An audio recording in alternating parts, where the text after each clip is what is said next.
अगले हफ्ते से अनलॉक 2 की गाइडलाइन जारी हो सकती है। सूत्रों के मुताबिक अनलॉक 2 में मजदूरों को फैक्ट्रियों तक पहुंचाने, स्पेशल ट्रेन्स की संख्या बढ़ाने और 15 जुलाई के बाद इंटरनेशनल फ्लाइट्स को लेकर भी सहमति बन सकती है। लेकिन चलिए विस्तार से गाइडलाइंस पे बात करते हैं हमारे वरिष्ठ सहयोगी लक्ष्मण रॉय से। तो लक्ष्मण, यहाँ पर अनलॉक 2 की तैयारियां तो शुरू हो गई हैं, लेकिन गाइडलाइंस में क्या कुछ आ सकता है?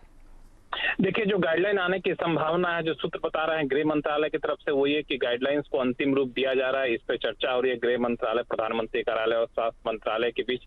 और इस चर्चा के बाद हो सकता है कि 30 जून से पहले सरकार अनलॉक 2 की गाइडलाइन जारी कर दे। उस गाइडलाइन में सबसे महत्वपूर्ण जो मकसद होगा, वो मकसद ये होगा कि कैसे इकोनॉमिक एक्टिविटी को और ज्यादा बढ़ाया जाए, क्योंकि इंडस्ट्री अपना काम तो शुरू करना चाहती है, लेकिन उनके यहाँ जो काम करने वाले लोग हैं वो काफी कम संख्या में है। तो वापस जो लोग माइग्रेंट वर्कर गए अपने घर वापस आए, इनके लिए स्पेशल ट्रेन की संख्या बढ़ाई जा सकती है ताकि कामगार वापस लौटे और इंडस्ट्री में एक्टिविटी पूरी तरह से शुरू हो। इंडस्ट्री के ऊपर जो पाबंदी लगाई गई थी, शर्तें लगाई गई थी कि आपको उनके रखने का इंतजाम करना पड़ेगा, उनके लाने का इंतजाम करना पड़ेगा, उसकी शर्तों में कुछ आपको ढील दिए जाने की संभावना दिख रही है। तो इकोनॉमिक एक्टिविटी को बढ़ावा दिया जाना एक फोकस होगा। दूसरा, जिसको सबसे ज्यादा लोग इंतजार कर रहे हैं, एक तरह से कहें अब पूरी तरह से पाबंदी है, वो इंटरनेशनल फ्लाइट को लेकर के। तो इंटरनेशनल फ्लाइट को लेकर के 15 जुलाई के बाद इंटरनेशनल फ्लाइट सीमित मात्रा में चुनिंदा देशों के साथ खोलने की सहमति बन सकती है, इसका भी ऐलान हो सकता है। सीमित और चुनिंदा शब्द इसलिए इस्तेमाल कर रहा हूँ क्योंकि इंटरनेशनल फ्लाइट चलेगी तो जिस देश से आएगी जाएगी उस देश की सहमति भी जरूरी होगी। तो जिस देश से सहमति बनेगी उस देश के साथ इंटरनेशनल फ्लाइट का आना जाना शुरू हो सकता है।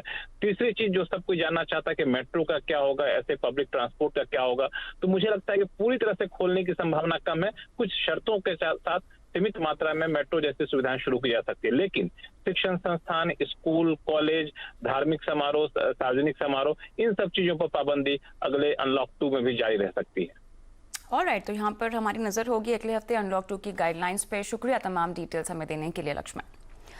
तो अनलॉक 2 की तैयारियों के बीच देश में कोरोना मरीजों की संख्या 5 लाख के पार पहुंच गई है। बीते 24 घंटों की बात करें तो 18,000 से ज्यादा कोरोना पॉजिटिव केसेस सामने आ गए हैं। और कोरोना से जुड़ी हर अपडेट लेते हैं हमारे सहयोगी आलोक प्रियदर्शी से। तो आलोक, ये बताएं कि बीते 24 घंटे में हमने देखा कि कई मामले सामने आए हैं, लेकिन रिकवरी रेट यहाँ पर ज्यादा होता हुआ दिखाई दे रहा है। बताएं क्या राहत की खबर है? बिल्कुल, देखिए जो तादाद पहुंची है कोरोना मरीजों की संख्या देश में 5 लाख के पार, उसमें राहत की बात यह है कि जो रिकवरी रेट है वो 58% के ज्यादा है, यानी करीब 3 लाख मरीज जो हैं वो इस वक्त ठीक हो चुके हैं कोरोना से। तो ये थोड़ी सी राहत की बात है। हालांकि अगर देखें तो जो 5 लाख का आंकड़ा पार हुआ है, उसके बाद जो टॉप दुनिया के देश हैं जिनमें कोरोना की मरीजों की संख्या है उसमें भारत भी आ गया है। क्योंकि के बाद भारत से पहले कुछ ही देश हैं जैसे कि अमेरिका, रूस, ब्राजील जैसे देश हैं, तो टॉप 5 में है, यानी चौथे नंबर पर भारत इस वक्त है। तो ये एक दिक्कत है। सबसे बड़ी बात यह है कि जो पिछले 24 घंटे में जो नए मरीजों की संख्या आई है वो 18,500 के आसपास आई है। इसके पीछे वजह भी यह है कि जो सरकार ने जो टेस्टिंग की प्रक्रिया है या टेस्टिंग की संख्या है उसको बहुत ज्यादा बढ़ा दिया है। पिछले 24 घंटों में करीब 2.25 लाख कोरोना के टेस्ट हुए हैं और इस वजह से ही शायद ज्यादा नए मरीज 24 घंटों में मिल रहे हैं। हालांकि कोशिश यही चल रही है कि कंटेन किया जाए, लेकिन जो राज्यों की स्थिति है इस वक्त देखा जाए तो महाराष्ट्र नंबर 1 पे है। महाराष्ट्र में 1.5 लाख से ज्यादा मरीज हैं। वहीं दिल्ली में 77,000 मरीज हैं। और जो इसके बाद जो तमिलनाडु, गुजरात और वेस्ट बंगाल जैसे राज्य हैं, तो ये पूरा स्थिति है इस वक्त देश की कोरोना को लेकर। और देखने वाली बात होगी कि कितनी जल्दी इसके लिए दवाई या फिर वैक्सीन आता है ताकि जो रिकवरी रेट है और भी बेहतर हो का है। लेकिन आप हमारे साथ बने रहें आलोक, हम आगे बढ़ते हैं। कांग्रेस के पूर्व अध्यक्ष राहुल गांधी ने अब कोरोना के बढ़ते मामलों को लेकर प्रधानमंत्री मोदी पर निशाना साधा है। उन्होंने कहा कि केंद्र सरकार के पास कोरोना से निपटने के लिए कोई योजना नहीं है। राहुल ने ट्वीट किया कि कोरोना वायरस देश के नए हिस्सों में तेजी से फैल रहा है, भारत सरकार के पास इससे निपटने का कोई प्लान नहीं है। प्रधानमंत्री खामोश हैं। उन्होंने महामारी के सामने सरेंडर कर दिया है और इससे निपटने से इनकार कर दिया है।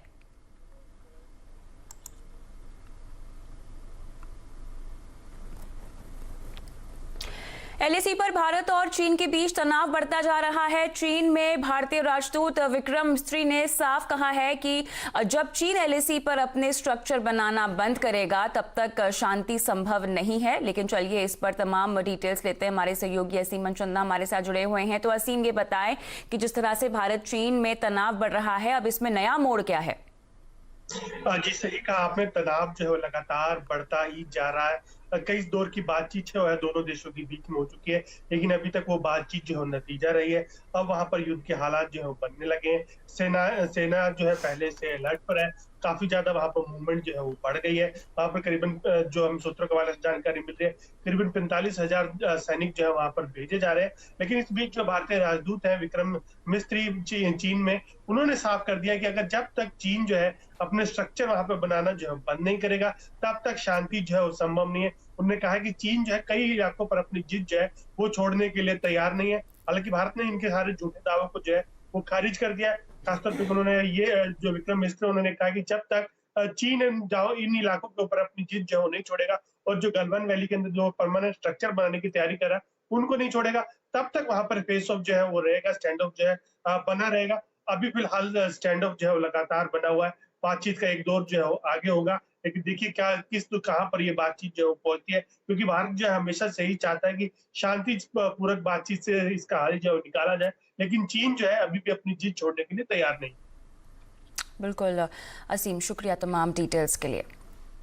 हांगकांग की स्वायत्तता कम करने से नाराज अमेरिका ने चीन की कम्युनिस्ट पार्टी के पदाधिकारियों के खिलाफ वीजा प्रतिबंध लगा दिए हैं और अमेरिका के विदेश मंत्री ने हांगकांग की स्वायत्तता कम करने के लिए जिम्मेदार चीन की कम्युनिस्ट पार्टी सीसीपी पदाधिकारियों को वीजा देने में सख्ती की बात कही है। अमेरिका ने साफ किया है कि आरोपी अधिकारियों के परिवार वालों को भी वीजा प्रतिबंधों का सामना करना पड़ेगा और अमेरिका का मानना है कि चीन ने 1984 के ब्रिटेन के साथ हुए समझौते का उल्लंघन करते हुए हांगकांग की स्वायत्तता को कम किया है।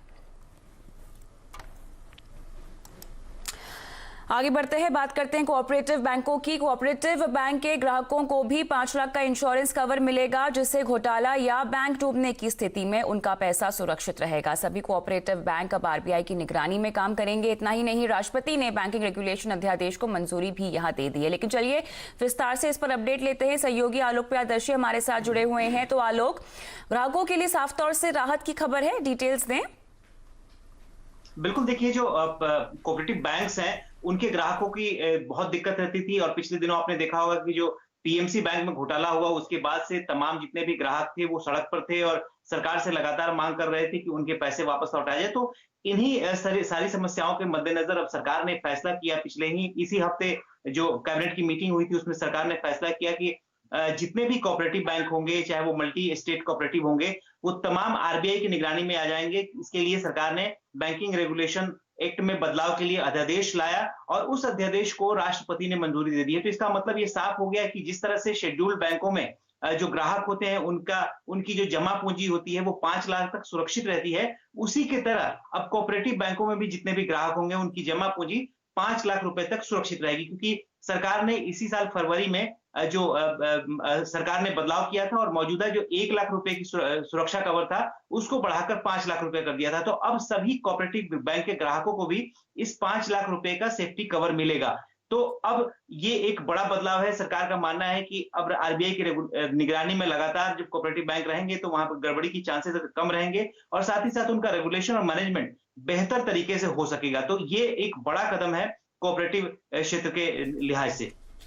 बिल्कुल, शुक्रिया यहाँ पर तमाम डिटेल्स हमें देने के लिए आलोक। देश में घरेलू हवाई यातायात को शुरू हुए 1 महीना हो गया है, लेकिन अभी बैंकिंग यहाँ पे बुकिंग की अगर बात करें तो पहले के मुकाबले 1/3 भी नहीं है। ऑनलाइन ट्रैवल पोर्टल्स की अगर हम माने तो इस वक्त ज्यादातर यात्री सिर्फ एक तरफ की यात्रा कर रहे हैं और वो भी इमरजेंसी के लिए। लेकिन पूरी खबर समझते हैं रोहन सिंह से। रोहन, एयरलाइंस को लेकर फिलहाल ताज़ा अपडेट क्या है, क्योंकि बुकिंग यहाँ पर जो हो रही है वो टॉप 10 डेस्टिनेशन जो हैं वो छोटे शहरों की है। बताएं कौन कौन से शहर शामिल हैं। जी 3-4 काफी रोचक बातें निकल के आई हैं क्लियर ट्रिप के इस डाटा में। सबसे पहले तो जो ट्रैवल करने वाले लोग हैं वे सबसे ज्यादा 90% से ज्यादा लोग सिर्फ वन वे बुकिंग करा रहे हैं, यानी कि उनके वापस आने का उनका कोई इंटेंशन नहीं है। बिजनेस ट्रैवल एक तरह से हम कह सकते हैं बिल्कुल पूरी तरह से नहीं हो रहा है, ना ही किसी तरह का लीजर ट्रैवल हो रहा है। सिर्फ वही लोग जा रहे हैं जो कि जरूरत में है या कहीं फंसे हुए हैं, जिन्हें वापस आने की कोई जरूरत नहीं है या नहीं आना चाहते हैं फिलहाल, वैसे ही लोग आ रहे हैं। दूसरी महत्वपूर्ण चीज, लोग इमरजेंसी में काफी ज्यादा बुकिंग करा रहे हैं। 80% से ज्यादा लोग अगले 14 दिनों के लिए बुकिंग करा रहे हैं, यानी कि पहले की तरह जो लंबी प्लानिंग होती थी 3 महीने 4 महीने 6 महीने की प्लानिंग, उस तरह की कोई बुकिंग इस वक्त नहीं दिख रही है।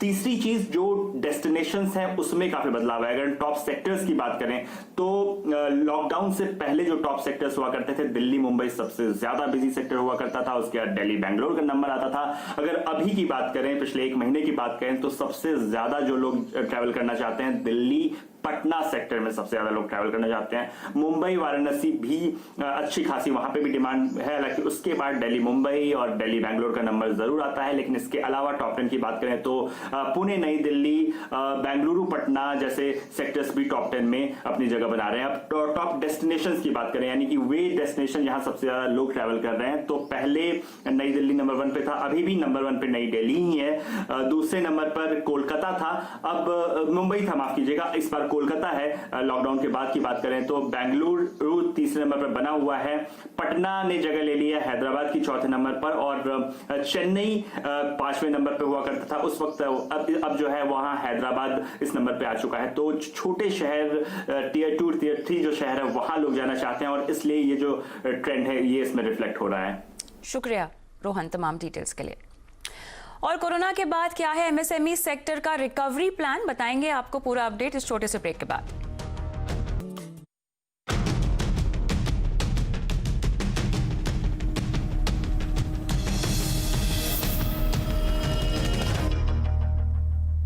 कोरोना काल में प्राइवेट अस्पतालों के धोखाधड़ी से पैसे कमाने के कई मामले सामने आए हैं, और इसका हल लेकर आए हैं ईमानदारी से काम करने वाले कुछ प्राइवेट अस्पताल जो होम केयर पैकेज लेकर आए हैं, और इससे मरीज घर बैठे बैठे ही किफायती दामों में इलाज कर सकते हैं। प्राइवेट अस्पतालों ने माइल्ड और एसिम्प्टोमेटिक मरीजों के लिए स्पेशल होम केयर पैकेज शुरू किया है। होम क्वारंटाइन किए जाने वाले मरीज इसका फायदा उठा सकते हैं। इन पैकेजेस से न सिर्फ अस्पतालों के चक्कर काटने का समय बचेगा, बल्कि आपकी जेब का बोझ भी कम होगा। होम केयर पैकेज के मेडिकल किट में digital thermometer, oximeter, N95 mask, sanitiser, SpO2 meter दिए जा रहे हैं। वही डॉक्टर के साथ खास tele review, app based symptom checker जैसी सर्विसेज भी शामिल है। Home quarantine facility pan India Fortis ने लॉन्च करी है। इसमें सबसे पहले पेशेंट की जांच होती है और फिर डॉक्टर निर्णय लेते हैं कि वो क्वारंटाइन में फिट होता है, होम क्वारंटाइन में फिट होते हैं कि नहीं। इसमें डॉक्टर की 24/7 कंसल्टेशन होती है। फोर्टिस की तरह ही देश के कई अस्पतालों ने 15 से 16 दिनों के ऐसे ही होम केयर पैकेज तैयार किए हैं। आप इन पैकेज को कस्टमाइज करके एड ऑन सर्विसेज भी ले सकते हैं, जैसे फोर्टिस एड ऑन में होम सैनिटाइजेशन सर्विस दे रहा है। मुंबई का sir HN Reliance foundation hospital social, yoga और न्यूट्रिशन पर काउंसलिंग दे रहा है। वोकहार्ट मुंबई फार्मेसी की होम डिलीवरी और फिजियोथेरेपिस्ट कंसल्टेशन दे रहा है। दिल्ली NCR में मैक्स हॉस्पिटल ने भी ऐसी ही सुविधाएं होम क्वारंटाइन मरीजों के लिए शुरू की है, जिसे अब तक 250 से ज्यादा लोगों ने सब्सक्राइब किया है। होम हेल्थ केयर सर्विस का फायदा ये होता है कि मरीज अपने घर में क्वारंटाइन होता है और उसको पर्टिकुलर डेज पे कुछ मॉनिटरिंग पैरामीटर्स देखे जाते हैं, जैसा कि उसका टेम्परेचर और उसकी ऑक्सीजन सैचुरेशन। इसके अलावा अगर उनको कोई भी और दिक्कत हो तो वो नर्स और डॉक्टर से बात कर सकते हैं। आप अस्पतालों की वेबसाइट से इन पैकेज का सब्सक्रिप्शन ऑनलाइन ले सकते हैं, लेकिन होम पैकेज सिर्फ माइल्ड और एसिम्प्टोमेटिक मरीजों के लिए ही तैयार किया गया है। कोरोना से ग्रस्त गंभीर मरीजों के लिए डॉक्टर की सलाह जरूरी है। सिल्की सिंह, मुंबई। आगे बढ़ते हैं अब रिकवरी के एक्शन प्लान पर CNBC आवाज का रियलिटी चेक।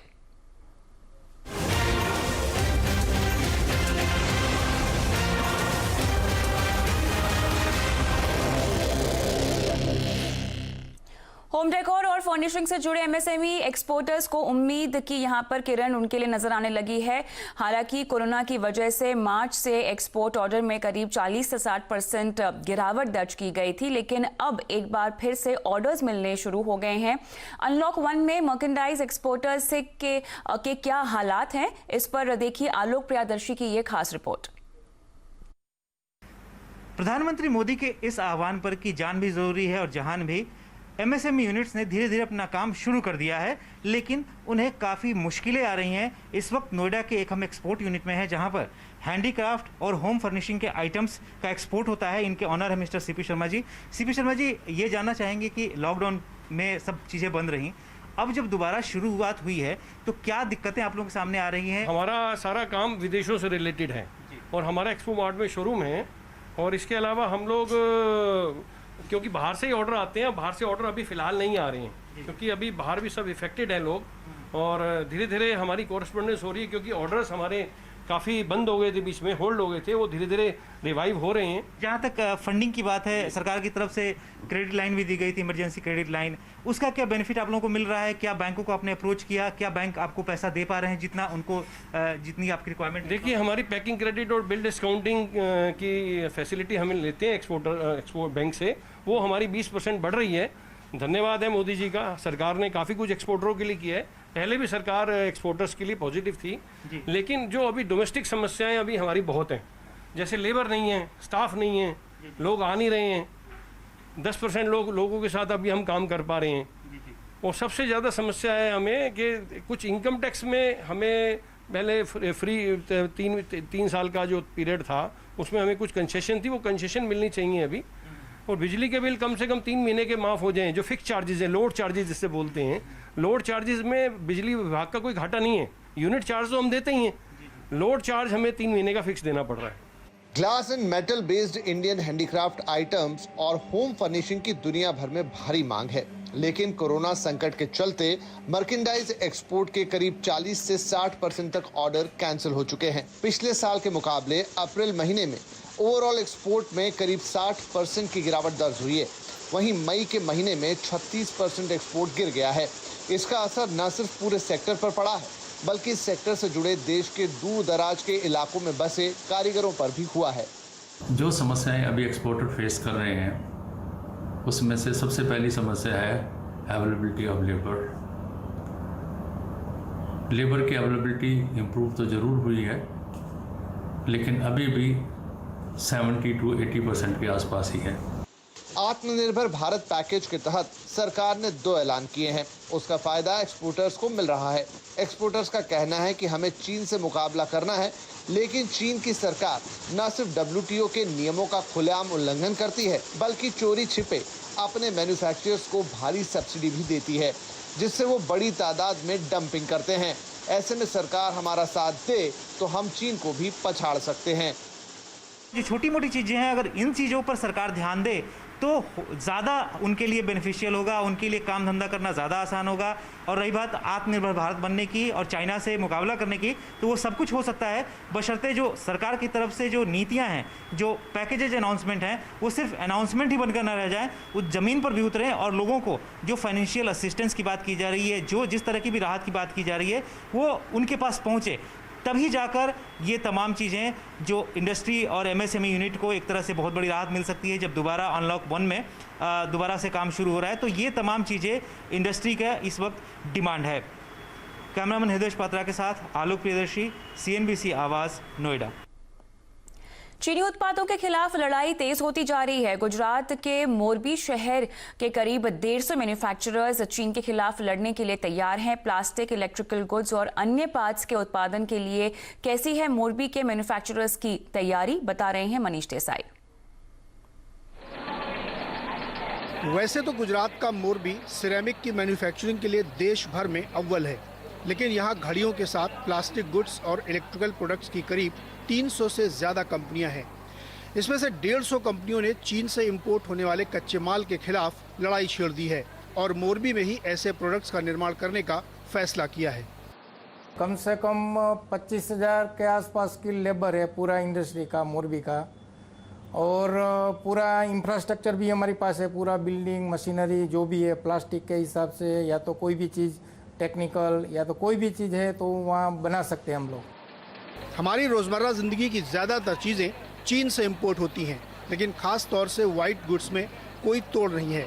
ऐसे में इन मैन्युफैक्चरर्स को भारत में उसी क्वालिटी का कच्चा माल मिलना मुश्किल हो सकता है, लेकिन मोरबी के इन मैन्युफैक्चरर्स ने उसका भी तोड़ निकाल लिया है और वियतनाम, कंबोडिया, ताइवान जैसे देशों से शुरुआती दौर में कच्चे माल का इंपोर्ट करने का विचार है। वो धीरे धीरे कच्चा माल भी मोरबी में ही बनाना चाहते हैं। हम लोग ये भी कर सकते हैं, अगर वो थाईलैंड, वियतनाम, कंबोडिया या चाइना में वो चीज मैन्युफैक्चरिंग हो सकती है तो उसका की कंपोनेंट लेके वही चीज हम लोग मोरबी में भी ये कर सकते हैं। मोरबी के इन उद्योगकारों ने एलजी, सैमसंग और सीमेंस जैसी वाइट गुड्स बनाने वाली कंपनियों के साथ अपना कम्युनिकेशन शुरू कर दिया है, ताकि ये कंपनियां जो रॉ मटेरियल चाइना से इंपोर्ट करती थी वो अब यहां से खरीद सके। मनीष देसाई, अहमदाबाद। कोरोना से जूझ रहे गुरुग्राम के लिए एक नई मुसीबत खड़ी हो गई है। गुरुग्राम के तमाम इलाके अब टिड्डी दल के हमले से परेशान हैं। ये टिड्डी दल गुरुग्राम के रिहायशी इलाकों में भी पहुंच चुके हैं। किसान पटाखे जलाकर और शहरी इलाकों में लोग तेज आवाजों के जरिए इन टिड्डियों को भगाने की कोशिश कर रहे हैं। दरअसल टिड्डी दलों के हमले को लेकर जिला प्रशासन ने कोई पूर्व चेतावनी नहीं जारी की, जिसकी वजह से साफ तौर से लोगों को इनके आने की खबर भी नहीं थी। इधर हरियाणा से होता हुआ टिड्डी दल दिल्ली भी पहुंच गया है। टिड्डियों का दल छावला बिजवासन होते हुए दिल्ली के द्वारका के ऊपर पहुंच गया है और दिल्ली में टिड्डियों के हमले की आहट 2-3 दिन से महसूस भी की जा रही थी, क्योंकि टिड्डियों के दल ने हरियाणा के झज्जर में कोहराम मचा रखा था और अब से कुछ देर पहले टिड्डियों का दल दिल्ली में घुस गया है। इधर टिड्डियों के बढ़ते आतंक को देखकर एटीसी यानी एयर ट्रैफिक कंट्रोल से ने निगरानी के लिए एक टीम भी बनाई है और साथ ही पायलट्स को टिड्डियों से बचने के निर्देश भी दिए गए हैं।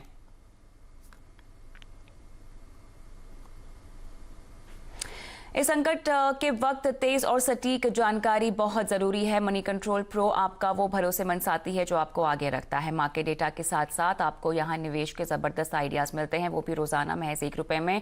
कूपन कोड PRO 365 है, तुरंत सब्सक्राइब करें, नियम व शर्तें लागू। आवाज समाचार में इतना ही, लेकिन तमाम खबरों की अपडेट के लिए CNBC आवाज के साथ ही रहिए ट्विटर, फेसबुक, यूट्यूब के जरिए। नमस्कार।